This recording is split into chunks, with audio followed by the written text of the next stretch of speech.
the only 5 exercises you need to grow your glutes. Did you know that the gluteus maximus is the largest muscle in the human body? That's right.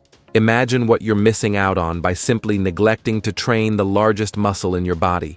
And if you're one of those who neglects glute training thinking it's just for women, stop that right now. Weak glutes are responsible for chronic lower back pain, poor posture, muscle imbalances, and even injuries to the knees and hips. As if that weren't enough, you also lose strength in fundamental movements like running, jumping, and lifting weights, compromising your performance in practically all other exercises. That's why today you'll see the only 5 exercises you need to strengthen your glutes, which are so important for many things. Before we begin, please tell us through the comments your name and the city where you're watching our content from. We'd love to know.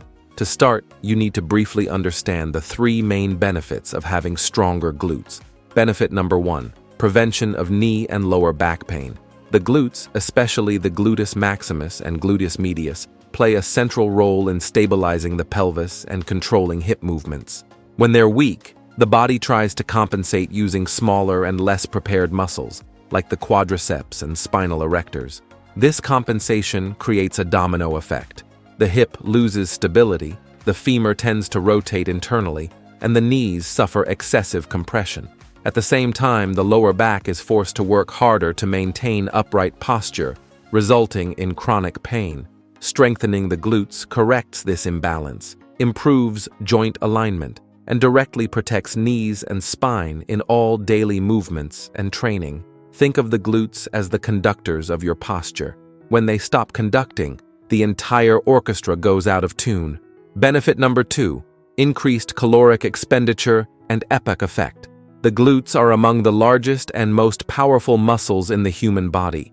Exercising them elevates oxygen consumption, not only during training, but also in the hours following.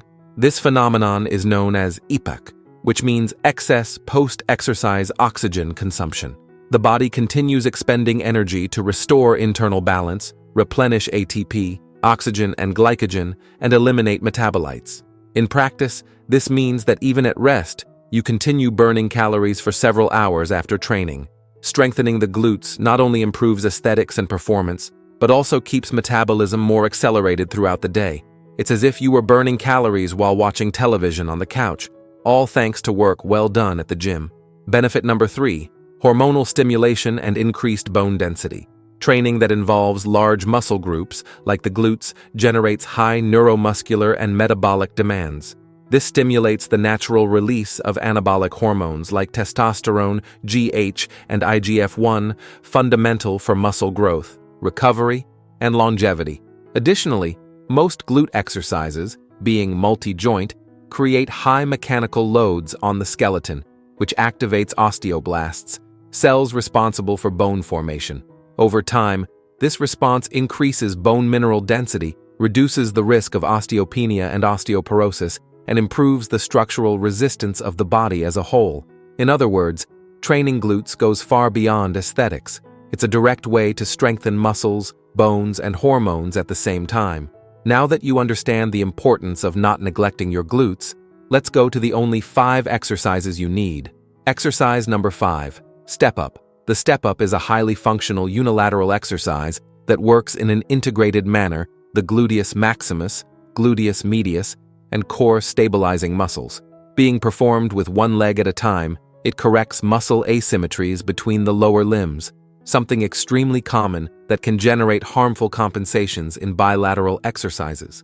When stepping up onto a bench or elevated step, the glute of the supporting leg is forced to produce the necessary strength to extend the hip and knee, requiring control, balance, and neuromuscular coordination. The higher the step height, the greater the range of motion and glute activation.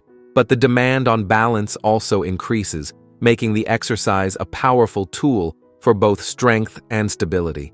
To execute it correctly, position yourself facing a bench or box with a height between 16 and 24 inches, depending on your level. Place one foot completely on the surface, keeping the knee aligned with the tip of the foot. Push yourself upward using only the strength of the supporting leg, avoiding pushing off with the back leg. At the top of the movement, fully extend the hip, and contract the glute for 1 second. Descend in a controlled manner, without letting the weight drop abruptly.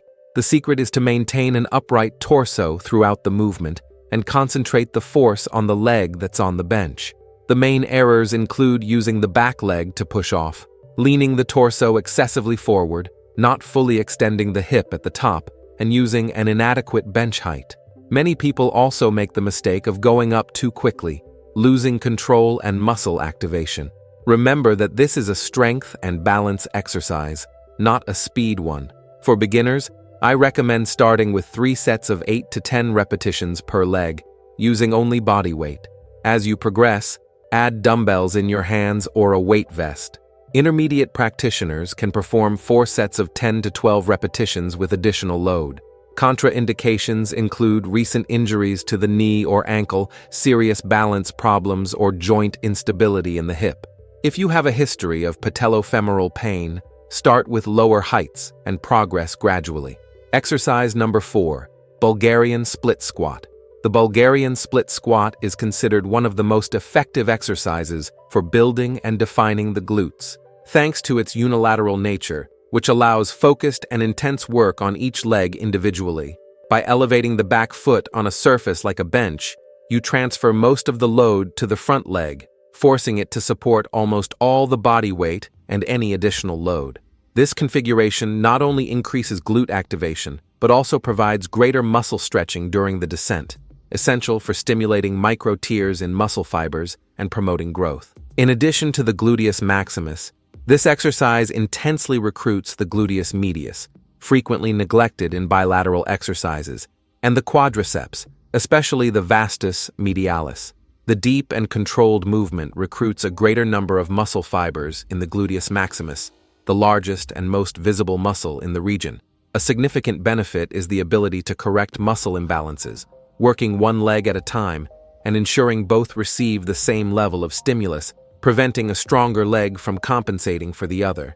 To execute it, position yourself with your back to a bench approximately 24 inches away.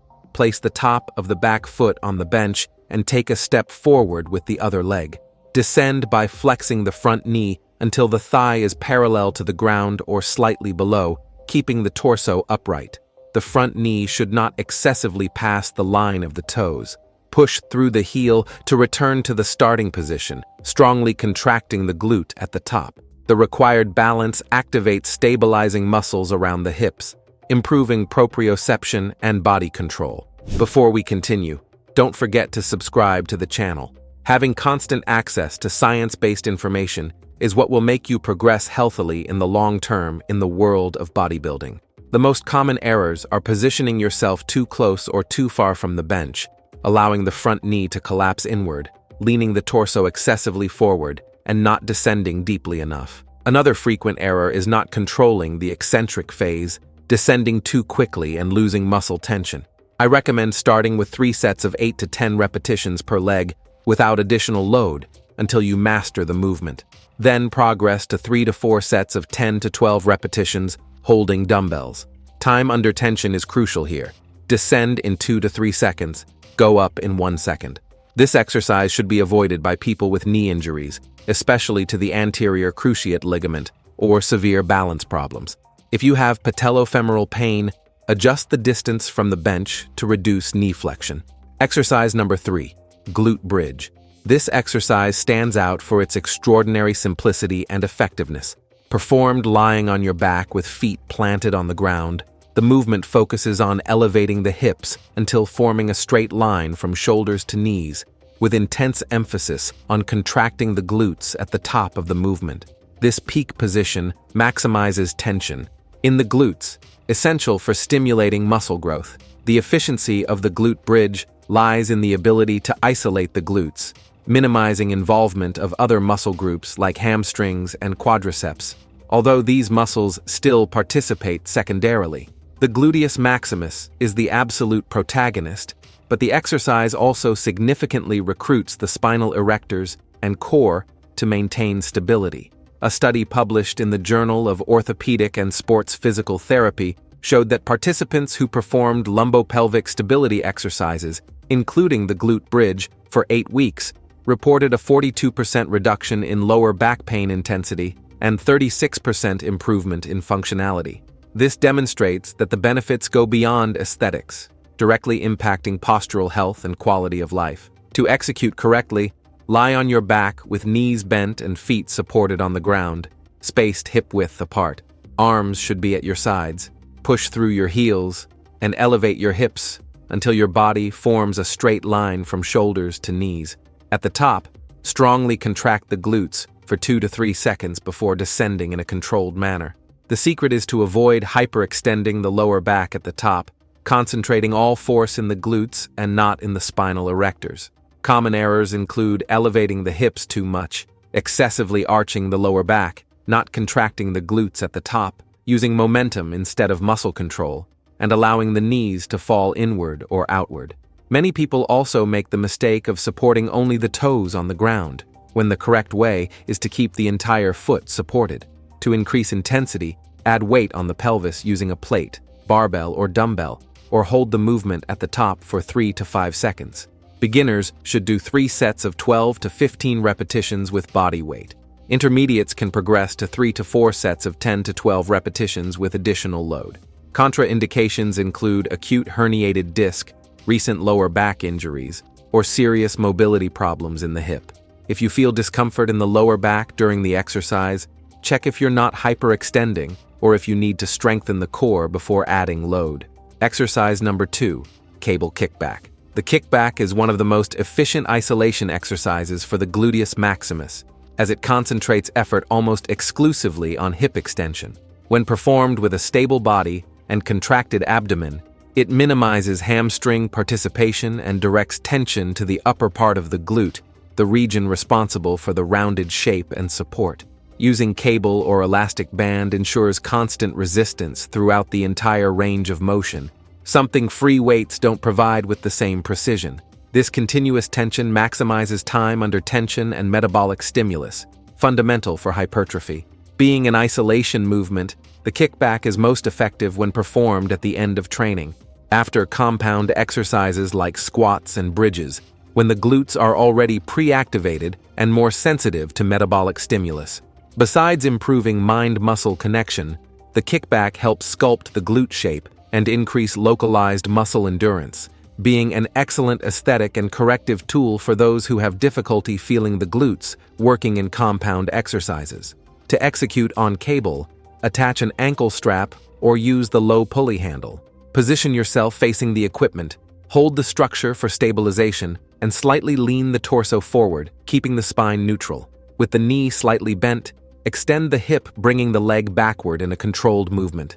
The secret is to strongly contract the glute at the top of the movement and avoid compensations with the lower back. Don't let the hip rotate or the lower back arch excessively.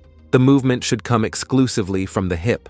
The main errors include arching the lower back too much to bring the leg further back, using momentum instead of control, not contracting the glute at the top, and allowing the hip to rotate during execution. Another frequent error is using excessive load, which compromises technique and transfers work to other muscles.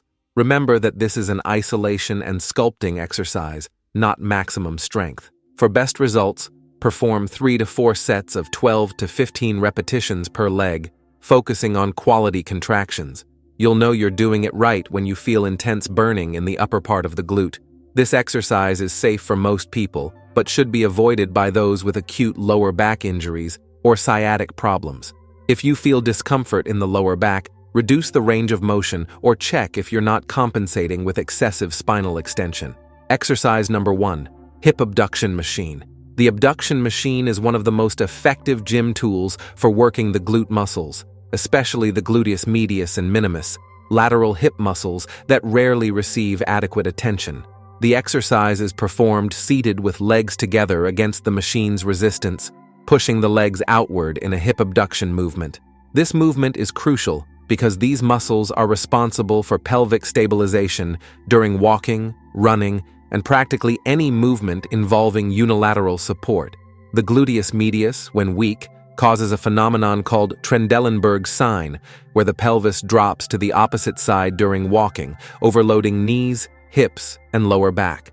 Strengthening this region with the abduction machine not only improves the lateral hip aesthetics, creating that rounded contour, but also corrects muscle imbalances and improves pelvic stability. The exercise allows focused hip abduction, resulting in intense contraction of the lateral glutes, assisting in hypertrophy and helping to define these muscles by improving blood circulation in the area. To execute correctly, sit on the machine with your back supported and feet on the supports.